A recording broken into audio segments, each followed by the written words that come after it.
Magandang umaga sa inyong lahat ito sa Saudi. Ito, kape tayo mga manugatos pala. Meron pa akong bad news sa inyo mga mahal. Kasi ako po ay nakaplanong umuwi na lang. Meron kasi akong mga natago na problema mga mahal na hindi ko sinabi. Pero ngayon hindi ko na kasi kayang itago. Sasabihin ko na kasi gusto ko umuwi na lang ako. Uuwi na lang ako mahal. Sa ngayon wala yung matanda. Kasi punta daw ng hospital. Check up ata niya ngayon. Kahapon mahal, grabe yung iyak ko kahapon. Sobrang iyak ko kahapon. Nagulgul ako sa iyak doon sa, nagagulhol ako sa iyak doon sa kwarto ko. Dahil pinagalitan ako ng anak na babae na sinisigawan ako. Nagulat ako. Anong kasalanan ko? Ginawa ko naman yung trabaho ko. Yung kasi malang matanda, hindi kayo magkasundo ng matanda. Hindi ako na-stress at nabinat, magkasakit sa trabaho mahal. Na-stress ako sa matanda. Nabinat ako sa matanda talagang. Ang hirap niya pakisamahan ng mahal. Lagi siyang galit sa akin. Actually, mahal, yung mga anak babae talaga, yung mga anak, wala akong problema sa mga anak mahal. At nadadala lang sa matanda kasi matanda, magaling gumawa ng kwento.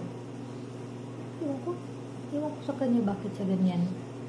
Parang masaya siya pag pinapagalitan ako ng mga anak, parang ganun ba. Wala ganyan akong inaaway araw-araw. Hinahanapan niya ako ng gusot, ng problema.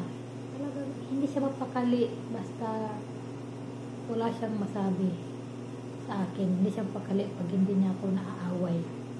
Minuto, araw-araw. Walang absent yung mga mahal.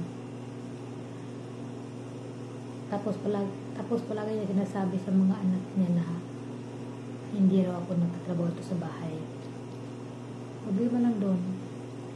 Hiniwala naman yung isang anak niya babae. Hindi man lang ako tanungin muna. O hindi. Dito agad sigaw-sagaw sa akin. Ang hirap. It's real man. Kape muna tayo man.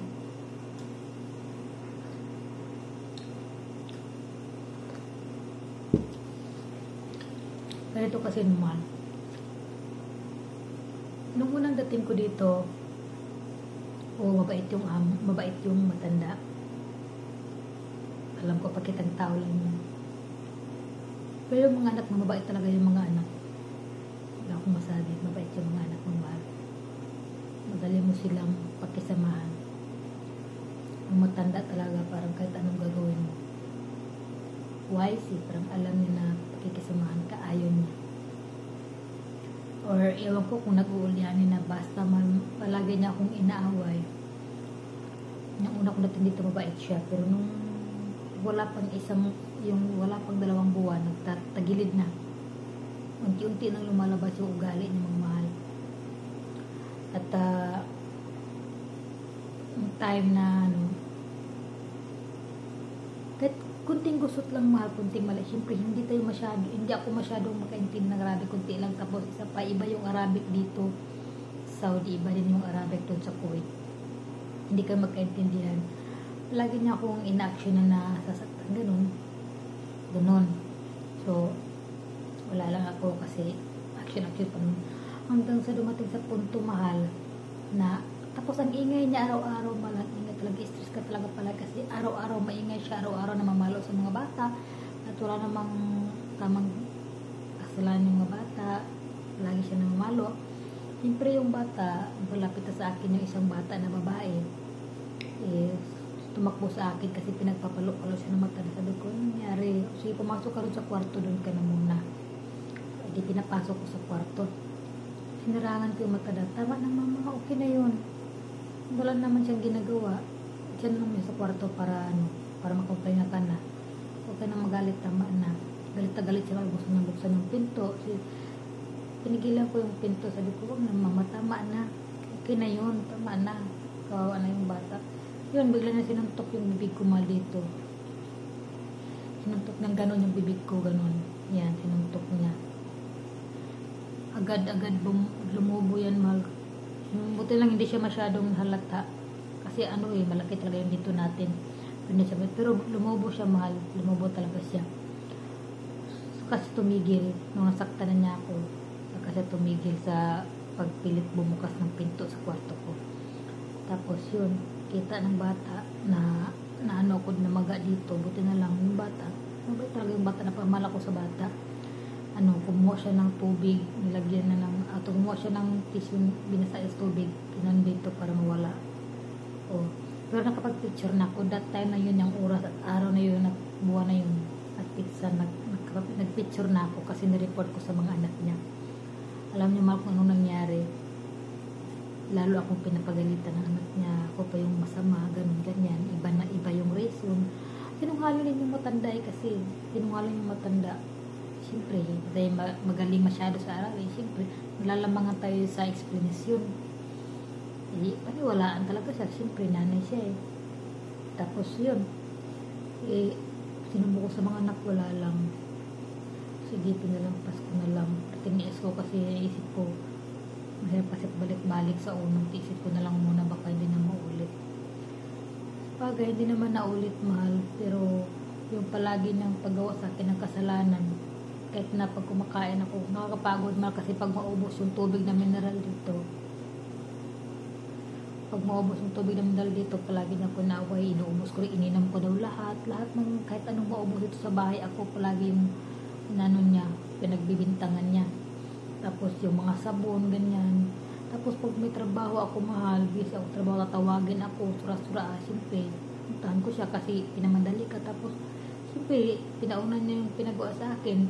Tapos punta naman siya doon sa naiwan kong trabaho. Kita niya tapos nagalit na naman siya. Tatawagin mo ako. Ganyan. Tapos gagawa ka talaga niya yung istorya para may masabi siya sa mga anak na. Tapos noon, oras ng pahinga, dinidisturbo pa rin niya ako. Kinakatok, pabalunin, pagalit siya sa mga bata. Pati ako, galit niya sa akin. Nadamay ako.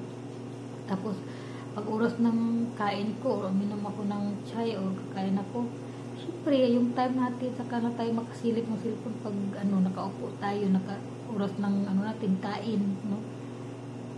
Hindi siya mapakali, mahal, dadaan sa harapan ko. Pariringan ako na walang trabaho, tulog kain, ganun, mahal. Nakakapagod pakinggan yung pala yung ganyan, mahal. Tapos, yung sa ibang anak niya, hindi naman siya nagsusumbong kasi, hindi naman ako pinapagalit ng ibang anak na pansusumbong. Siyempre, tinatanong naman muna ako bago magalit. Siyempre, nag-i-explain ako, nakikinig naman yung ibang anak niya. Meron siyang isang anak kasi babae na talagang diretso, papanik talaga agad sa kanya. Doon siya palagi didikit. Doon siya palagi nagsusumbong at nagagawa ng istorya. Kaya tapos mahal, pag naglilinis ako, ayaw niya maglilinis ako. Tapos siyempre madumi yung bahay, siyempre kinakatakutan ko yung nagsasahod sa akin na isang anak niya, baka bigla pupunta madumi yung bahay, ako pa rin yung pagalitan. So magpapalit talaga ako, mapupulit talaga ako na maglinis. So magsasagutan kami kasi sinasagot ko siya sa tama naman. Tapos ayun, magalit sa paglinis ako. Tapos hindi ko siya maintindihan, mahal, parang ginagawa niya akong baliw, parang ginagawa niya akong tanga. Or ginagawa niya ako ng issue talaga para may masabi siya doon. Tapos makarating naman doon sa anak na hindi daw ako nagtatrabaho. Tapos siyempre yung bangon ko mahal alas 9. Kasi hindi rin pati din tulog, mahal. Hindi sapat yung tulog ko, mahirap. Surrender ako kasi may estudyante din. Tapos bumabangon ako ng madaling araw alas 4 para maganda ng almusal. Nag-aalmusal kasi sila. Handa ng almusal, tapos yung estudyante, aayusan ko. Siyempre matapos lahat, alas 6 na kasi nag-aayos ng estudyante. So, paano pa ako makatulog ulit ng mahal? Naputol yung tulog ko hanggang alas 7, tapos bangon alas 9. Bitin na bitin talaga ako sa tulog, mahal.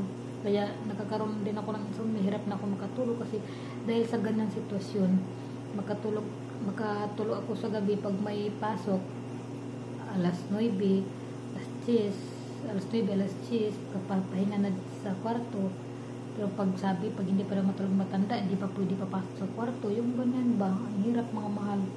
Tapos ayun, siyempre pagpasok mo ng kwarto, hindi ka naman makatulog agad, siyempre di ba pagod ka, tapos hindi, iba kailangan mo pang magpaantok sa sarili mo. Hindi makatulog ako, lalo pag pinasupo ako ng insomnia dahil sa ganyan sitwasyon na putol-putol yung tulog. Nakatulog ako minsan alas 12 na, alauna, minsan hindi talaga ako makatulog. Example, makatulog ako ng alauna, merong time nakatulog ako alauna, alas 2 na, gising ako ng alas 4. Ano pa yung lakas ko dyan, mahal? Oo, kaya nakakasakit ako, mahal, kasi ubos sa immune system ko siguro. Tapos ayusan ko yung bata, tapos matapos ako alas 6 na, balik na ako sa kwarto, alas 7 na lang, hindi pa ako makatulog. Ang alas 9 wala na, bagsak yung system ko, parang bagsak yung katawan ko talaga, mga mahal. Tapos pinipilit nila na bangon daw ako ng alas 7, ha? Sinasagot ko talaga, hindi po bangon ako sa 7, okay lang sana kung hindi ako babangon ng alas 4, babangon ako ng alas 7, pero bumabangon ako ng alas 4, nadidisturbo yung tulog ko.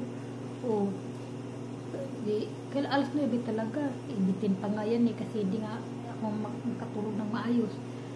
Tapos ayun, mga mahal, lagi akong pinagalitan ng inaaway ng matanda, tapos lagi siya nagbabantay, halos hindi siya natutulog, lagi siya nagbabantay, mga mahal, kung kailan ako babangon. Siyempre babangon ka ng alas 9, siyempre diba mag-prepare ka pa sa sarili mo, punta ka pa ng banyo, ka pa, magbihis, maghugas, magtutros, magilan mo, tapos babalik ako sa kwarto, magbihis ka. Siyempre siguro estimate mo, matapos ka lahat sa sarili, makalabas ka ng kwarto mo alas 9:30, di ba? Kasi mabilis lang yung oras so alas 9:30 labas ako, saka pa ako siyempre ayoko magtrabaho na walang laman yung tiyan ko, gutom tayo kasi wala tayong hapunan na kanin, di ba? Magkape muna ako bago ako mag-start sa trabaho ko.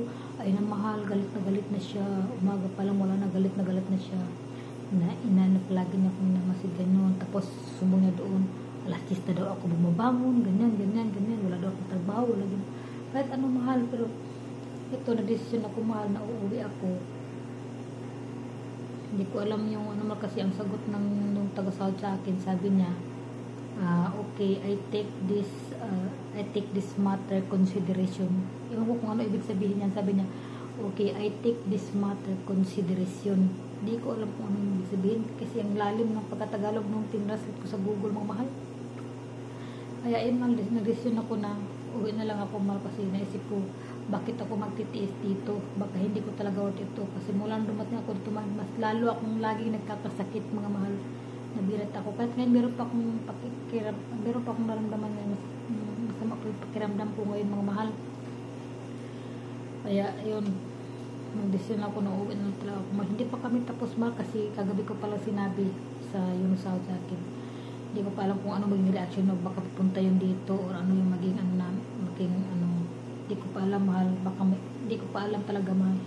Sige, mahal, kasi magluluto pa ako ngayon, babalik pa ako sa trabaho ko, mahal.